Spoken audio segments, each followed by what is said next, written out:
Have you ever wondered why there are 3 crosses? I mean, if you were God and you'd planned all of history to crescendo in this one moment, in the greatest display of your love and glory, as the only way by which humanity and creation could be restored, why would you allow that moment to be flanked by 2 criminals who died at the same time? There's a phrase we often use where we talk about upstaging another person. In theatres, they used to have these sloped stages so that those at the back could be seen. And if you were to move upstage as an actor, it meant that all the other actors would have to turn their backs on the audience in order to look at you, and then you would get all of the focus. Well, for Jesus to be crucified with 2 other people, especially for 2 criminals, it might seem at risk of getting upstaged. But actually, each of the crosses contributes something to the narrative. So what are the 3 crosses about? Well, the one in the middle is the obvious one. That's Jesus' cross, and we'll begin there. This cross is the cross of forgiveness. I wonder if you're any good at holding a grudge. I know I can be at times. 100 years ago, there were 2 very well-known brothers, and they entered into a grudge that would last the rest of their lives. Their names were Stephen and Sterling, and they were the heirs of the singer sewing machine fortune, along with their 2 other brothers. Stephen was the only one with children, and yet when his brother Sterling married his long-term French mistress, he then tried to get the trust changed so that he could include his new wife and stepdaughter in the inheritance. Well, Stephen refused to allow this, and so his brother Sterling simply withdrew his share and never spoke to his brother again. That's almost 40 years then of holding a grudge, of refusing to forgive and to reconcile. Now that takes some beating, doesn't it? Except there is a grudge that has been held so much longer. And that's the grudge that we have as humans against God. Unlike with many grudges, this one is very clear-cut. We're the ones that are in the wrong, and God is in the right. You see, God has only ever done good to us. He's provided all that we need to flourish as humankind. He's even privileged us with the responsibility of caring for the world that he has made. But we have chosen to assert ourselves, to take his place. We have decided that we know better than he does, and so we have written him out of our lives. And yet the cross of Jesus, that middle cross, that shows us that God is ready to forgive us. He wants to end this grudge. He wants to offer us forgiveness. We see this incredibly clearly in the account of Jesus dying. It's so hard to overcome a grudge and to offer forgiveness when you know that you're in the right and that you are the one who has been badly wronged. For Jesus, he's been lied about, falsely arrested, beaten up on fabricated charges. He's been taken to his execution. But even as he's hanging there dying, he cries out in verse 34 for their forgiveness. He says, "Father, forgive them, for they do not know what they are doing." But Jesus is not just an example in how we ought to forgive others, but he actually accomplishes our forgiveness for us. Remember how we have held a massive grudge against God? Well, in order to bring forgiveness, it has to cost. Every time an offended party forgives someone else, it costs them personally. I'm not sure exactly who was in the right or the wrong with the 2 brothers earlier, but to bring forgiveness and reconciliation, it would have at very least cost them their pride. Their right to justice may have gone as well, and perhaps even a portion of the inheritance. Forgiveness always costs the one who offers it. For God to forgive us for our sinful defiance against him, it cost him his son. Jesus willingly laid down his life, and that was so that he could pay the price for the billions of sins that each one of the billions of people who will come to trust in him have committed, so that we could be forgiven by him. That's the cost that Jesus paid. So the central cross, the most important cross, the cross on which Jesus died, it's there so that we could know what it is to be forgiven by God and accepted by him. It's there so that we could be drawn into the love of our Father, God, and know him for ourselves. There's another part of the Bible, Ephesians chapter 1, that puts it like this. In Jesus we have redemption through his blood, the forgiveness of sins, in accordance with the riches of God's grace. Jesus died on the cross so that we could be forgiven. Except forgiveness is not an automatic thing, nor is it a universal thing. And for that, we have the two other crosses. In the next cross, we see that there is rejection. The two on each side of Jesus, they are both criminals. They have done wrong, and they know it, even if one of them doesn't want to admit it. Have you ever noticed how when we've done something wrong, though, we often look to point the blame at someone else, or we like to point out someone else's wrongdoing? And sometimes we do that in order to deflect attention from what we have done wrong. Well, I think maybe something of that is going on here. Both these criminals have done wrong. Jesus hadn't actually done anything wrong, but everyone was mocking him as if he had. And then one of these criminals is more than happy to join in that mocking. Perhaps it's in order to deflect from his own wrongdoing, or maybe it's to make himself feel better. But this criminal decides to reject Jesus. He carries on mocking him, even when the other criminal changes his mind.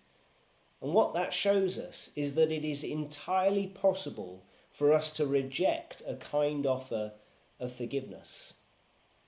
For example, imagine I had crashed into my neighbour's wall because I was driving without paying attention. I'd wrecked the front end of my car, I'd demolished their wall.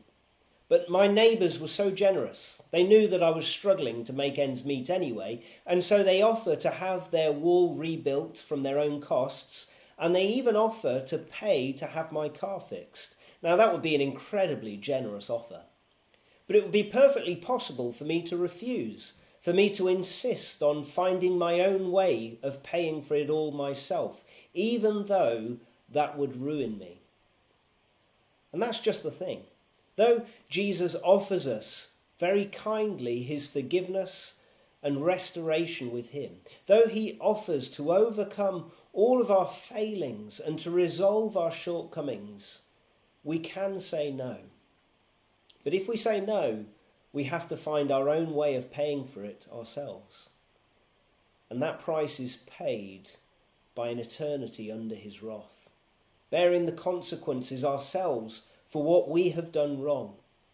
And that kind of price that we pay, it ruins us. That is, in fact, what we are choosing if we simply carry on in the same way that as we are, with no thought for God and for his Son, Jesus. If we ignore what Jesus did as he died on the cross, then we face the prospects of having to pay the cost ourselves. But the third cross shows us a different way. The third cross shows us that we can be changed. This third cross is the cross of hope. Let me read from verse 40 and 41. The other criminal rebuked him. "Don't you fear God," he said, "since you are under the same sentence. We are punished justly, for we are getting what our deeds deserve. But this man has done nothing wrong." In this moment, perhaps having heard Jesus willingly forgiving even his executors, he realizes that there is a massive difference between himself as a criminal and Jesus. He knows that he deserves death, but he also knows that Jesus does not. To find hope in Jesus requires us, first of all, to recognize that we have done wrong. It requires us to search out our souls and see that there is a darkness that has caused us to defy God and to do things that are wrong. It's hard to admit that, isn't it? It's hard to admit that we're flawed individuals who have often hurt others. Sometimes we've been selfish. And most of the time in our lives, we've not even given God a second thought, even though he gives us life and every good thing that we have in our lives. And yet for this criminal, that's exactly what he does. He admits that he is a failure. And he also recognises that Jesus isn't a failure, that Jesus is without any fault whatsoever. He then expresses that Jesus is his only hope. From verse 42. Then he said, Jesus, remember me when you come into your kingdom. He knows that Jesus is going to the place where he came from in the first place, the place where he will naturally be set up as king over his kingdom in heaven. And this criminal puts his entire hope in Jesus' remembrance of him. He simply requests to be remembered by this special king. And yet Jesus gives him so much more. Verse 43, Jesus answered him, truly I tell you, today you will be with me in paradise. Jesus says to this criminal that even as he faces his last day living on this earth, even as he dies, he will enter into this new paradise that is Jesus' kingdom. Death is something many people are suddenly much more fearful of. Our country is rightly making a desperate attempt to save as many people as we can from dying by staying away from each other. But we cannot stop death altogether. Even if we can do things that seem to delay it, death will eventually come to each one of us. But by trusting in Jesus as this criminal did, we can have hope that death is just a momentary experience, after which we enter into the paradise that is to be in the very presence of Jesus, the King who gave his life so that we could live. So there are 3 crosses. 1, our forgiveness was accomplished. Jesus died in our place for our sin so that we could be forgiven and made right with God. No matter what you've done, no matter how bad you've been, no matter how long you've lived without even thinking about God, forgiveness is earned and offered by Jesus for the greatest of our sins and for every single one of them. That's what we see in the central cross. But it's not an automatic thing that happens to everyone. We can reject this kind offer. We can continue to think little of Jesus and have to face the consequences of our own failings and defiance, just as the criminal on one of the crosses chose to do. And yet, if we will recognize our sins and trust entirely in Jesus, then we receive hope in him. Because Jesus died for our sin, he will welcome those who trust him into his paradise, his home, where we will live with him forever. Friends, if we are those who, like that second thief, have recognized our sin and put our entire trust in Jesus, then we have the same hope as he had.